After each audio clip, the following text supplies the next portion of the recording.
Iram entertainment की producer Iram Faridi ma'am Roopvan golden age home वृद्धा आश्रम गई, जहां उन्होंने वृद्धा आश्रम में रह रहे बुजुर्गों से उनके हालचाल लिए और उन्हें ज़रूरी सामग्री उपलब्ध कराई।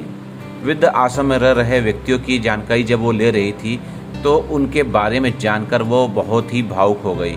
जब उन्हें ये पता चला कि प्रॉपर्टी के लिए उनके लड़के उन्हें छोड़ देते हैं और अलग अलग कारण भी होते हैं, तो वो भाव विभोर हो गई और फूट फूट के रोने लगी। उन्होंने वादा किया कि उनसे जो भी संभव कोशिश होगी वो उनके लिए करेगी और समय समय पर आकर उनको ज़रूरी सामग्री उपलब्ध कराएंगी।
मैं देखा हूँ आपकी आंखें भी भर आई है।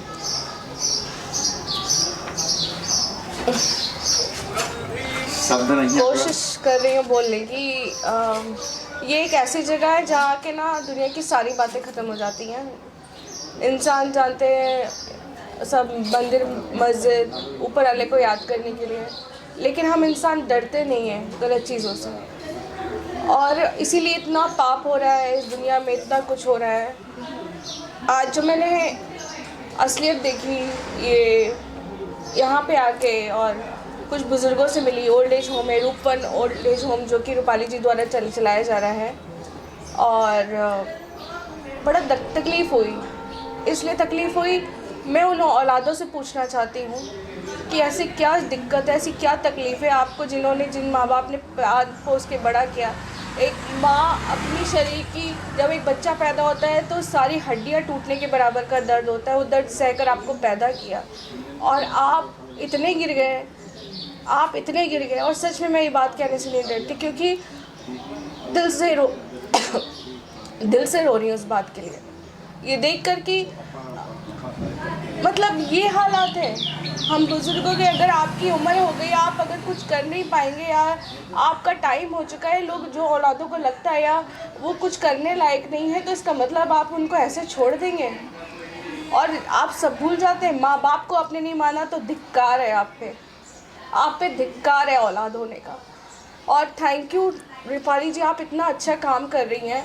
मैं हर उन जितने भी ये ओल्ड एज होम चला रहे हैं उनको ऐसे शत नमन करती हूँ, हाथ जोड़ के कहती हूँ कि आप लोग सेवियर हैं, आप लोग ने उनको संभाला है इतने प्यार से। मैं ऊपर गई, देखा बहुत अच्छे से रह रहे हैं वो लोग, बड़े मतलब जो भी प्रॉब्लम है, शायद अभी मैं इनसे पूछूंगी बात भी, इतना कुछ कहने को है ना कि मैं शायद मैं बात ख़त्म हो जाएगी, सब हो जाएगा, लेकिन मैं अंदर से जो मेरे शब्द आ रहे हैं वो कभी ख़त्म नहीं हो सकते। Thank you so much. मेरा नाम रूपाली गजाकोश है, मैं रूपन फाउंडेशन के डायरेक्टर हूँ।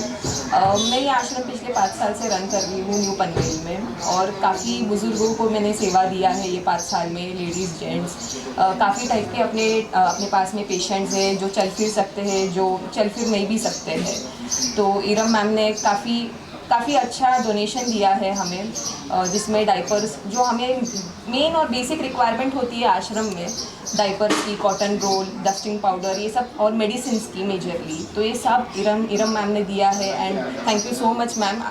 मैम की पूरी टीम आई है आश्रम में विजिट करने के लिए, मैं दिल से धन्यवाद करना चाहूँगी। Thank you so much ma'am. Thank you. कितने लोग हैं यहाँ, कितने? देखिए, अपने 2 आश्रम है टोटल सेक्टर 6 में। यह आश्रम में कुल मिला के 14 लोग हैं, और दूसरे आश्रम में कुल मिला के 30 के ऊपर लोग हैं। तो इसमें महिला और जी, दोनों आश्रम में महिला पुरुष दोनों है। वो आश्रम में थोड़ा ज़्यादा महिला का स्ट्रेंथ है, और ये आश्रम में पुरुष का ज़्यादा स्ट्रेंथ है। अधिकतर लोग मतलब छोड़ने आते, किस तरह से आते हो? तो देखिए, पुलिस रेस्क्यू टीम से भी आते हैं काफ़ी लोग खुद से भी आते हैं, या तो उनके पड़ोसी या फिर उनके रिलेटिव्स है, दूर के रिलेटिव्स, वो छोड़ने आते हैं, या तो कभी बच्चे भी छोड़ने आते हैं उनके। तो काफ़ी अलग अलग केसेस होते हैं, सिचुएशंस काफ़ी अलग अलग है इस चीज़ों में। कुछ प्रॉपर्टी मैटर्स की वजह से भी है, तो बहुत अलग अलग प्रॉब्लम्स है जो फेस कर रहे हैं। मेजरली क्या मेन ज़्यादातर रैंडमली क्या है? ये देखिए, मतलब देखिए, एक डॉटर इन लॉ आती है जब, तो वो एक मेजर कंसर्न होता है कि फिर उनका जमता नहीं है, इसके लिए फिर माँ बाप बोझ हो जाते हैं। बोझ हो गए, छोड़ दो उनको, घर से निकाल दो। मिल गया तो फिर उनके लिए वो एक हेडेक हो गया है। तो ऐसे बहुत अलग अलग टाइप है। फिर बाद में घर पे वॉयलेंस होता है, जमता नहीं है बच्चों का मम्मी पापा से, क्योंकि एज डिफरेंस होता है, तो मेंटालिटी में भी काफ़ी डिफरेंस होती है। न्यू मॉडर्न मेंटालिटी और पुरानी मेंटालिटी में नहीं हो पाता है, एक बीच का रास्ता नहीं निकलता है। तो तभी पुलिस की रेस्क्यू टीम है, जो लेडीज़ रेस्क्यू टीम, तो वो लोग रेस्क्यू करवाते हैं फैमिली मेम्बर्स से, ऐसे एल्डर्स लोगों को। कभी वायलेंस जैसा आपने कोई केस देखा है यहाँ पर? वायलेंस काफ़ी केसेस है, ऐसे वायलेंस के काफ़ी cases. Violence? Yes, of course, violence के काफ़ी केसेस है। अभी ऐसा है मैम कि आते हैं उनके बच्चे, महीने में एक बार आएंगे, तो बस प्रॉपर्टी पे पेपर पे साइन लेना है या फिर स्टैम्प लेना है, बस उसके लिए, एंड दे वो। आपको जो यंग हो, और फिर भी आपने कैसे कल्पना की क्या? देखिए, कैसा हुआ था, मेरी ग्रैंड मदर और ग्रैंडफादर के, हम दोनों बहुत क्लोज थे, मैं ग्रैंड मदर से, ग्रैंडफादर से। जब भी मेरी ग्रैंड मदर पास आउट हो गई, तो वो एक बहुत दुख था कि उनको है ना सेवा नहीं मिल पाई वो टाइप की, क्योंकि वो गांव में थे ऐसा। तो फिर उनको मुंबई लाते शी वॉज लाइक नो मोर। तो मुझे बहुत वो चीज़ का बुरा लगा, और मैं बचपन से उनके साथ ही पली बड़ी हूँ। मेरी मम्मी से ज़्यादा मैं क्लोज मेरी ग्रैंड मदर से थी। तो जब भी मेरी ग्रैंड मदर का डेथ हो गया, उसके 1 साल के बाद में मैंने आश्रम ओपन किया। मैडम आई तब क्या? मैडम आई है यहाँ पे, अभी क्या जी। क्या कहता है? मैं मैम से पहले भी मिल चुकी हूँ, इरम मैम से, लाइफ हैंड्स फाउंडेशन का जब ये इवेंट हो रहा था, मैं तभी भी मिली थी मैम से, देखी थी मैम को।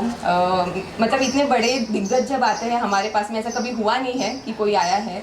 बहुत अच्छा लग रहा है दिल से कि मैम इतनी डाउन टू अर्थ है, इतना सोचे मैम ने और इतना लेके आए। मैं आती रहूँगी। ऑफ कोर्स इरम मैम ने आज आपको आश्वासन दिया है कि अभी वो आती रहेंगे। ज़रूर तो ज़रूर। आपका किस तरह से सपोर्ट रहेगा उनको? देखिए मैम, आप एक फ़ोन पे, आप कभी भी आप कुछ भी रहेगा ना मैम, एक फ़ोन पे आप मुझे कभी भी आप डिस्टर्ब कर सकते हैं, कोई प्रॉब्लम नहीं है इसमें।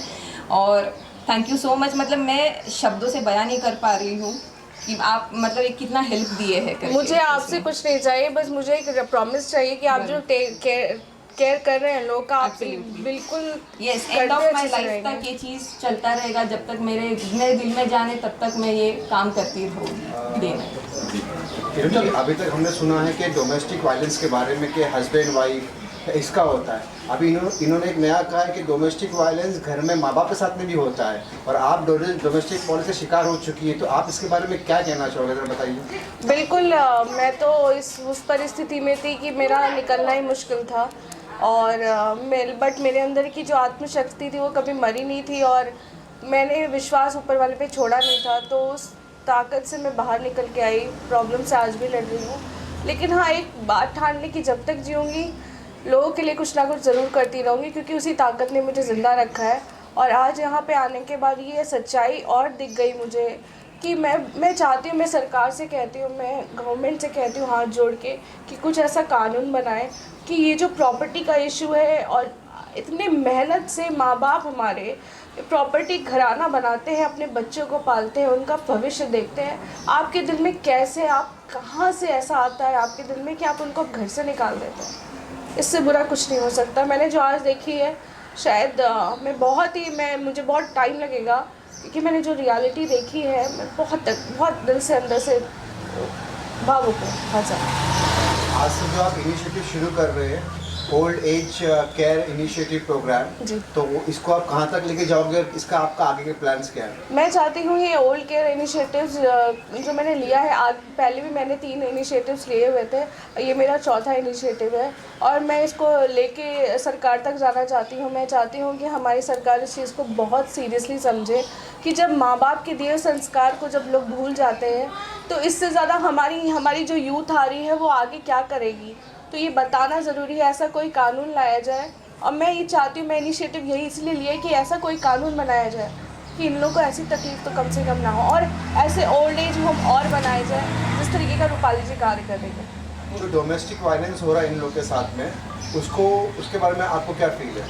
बिल्कुल बहुत ही बुरी बात है, और इससे बुरा क्या होगा कि माँ बाप को मारना या माँ बाप से बदतमीज़ी करना, गाली गलौज करना वायलेंस में आता है। और जो बहुएं, स्पेशली उनके लिए बोलूँगी, जो बहुएं अपने सास ससुर को घर से निकाल देती हैं, आपके दिल में होता कैसे? आप भी तो किसी की बेटी हैं। तो ये मैं यही सरकार, फिर से मैं वही बोलूँगी, सरकार कुछ ऐसा नियम बनाए कि ये इस तरीके के ना जितने भी क्राइम हैं कम हों। नहीं, कानून तो अपना काम कर ही रहा है और कानून स्ट्रिक्ट भी बना हुआ है, लेकिन जैसे फॉर एग्जांपल एक घर में वायलेंस होता है तो उसके आजू पड़ोसी वाले आते ही नहीं हैं आगे उनको हेल्प करने के लिए, तो उनके बारे में वो क्या कहना है कि ऐसे लोगों को खुद हिम्मत करके आना चाहिए कि आपके जो बाजू में हो रहा है होना नहीं चाहिए। ये जो समाज के लोग हैं, इनका भी काम होता है कि ऐसे लोगों को प्रोटेक्ट करें, उसके बारे में कुछ कहिए। आप लोग क्या चाहते हैं कि आपके घर में कुछ होगा तभी आप आगे बढ़कर आएंगे? मेरे साथ गलत हुआ था, मैं पहले भी लोगों के लिए खड़ी थी, और गलत होने के बाद भी मेरे साथ जो मैं आज भी लोग के साथ खड़ी हूँ। तो मैं आपसे पूछ रही हूँ, आप लोगों से, कि आपके घर में अगर कुछ होगा तब क्या आप किसी की मदद करेंगे? आप घर से निकलिए, आपको दिखता है किसी बुजुर्ग के साथ ऐसा गलत होता है, सबसे पहले जाके रिपोर्ट करिए और स्टैंड लेना सीखिए। Thank you so much.